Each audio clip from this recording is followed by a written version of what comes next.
ആത്മീയ തണലേകും ആ പുണ്യ മസാറ് ആശ്രിതർക്കെന്നും ആദർബാറും സുറൂറ്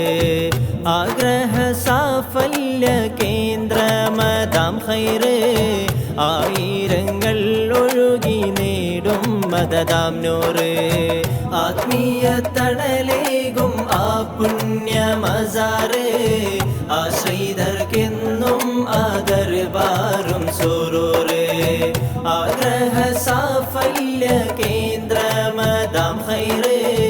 ആയിരങ്ങൾ ഒഴുകി നേടും മദദാം നൂറ് رضا الله عليهم بقنا جل بحقهم رضي الإله عن الشهداء رضا الله عليهم بقنا جل بحقهم رضي الإله عن الشهداء കുളിർ വീശും കുടകിൻ കുഞ്ചിലം നാട്ടിൽ മറിതുള്ളോരാ തരുളാറ്റൽ പുണ്യ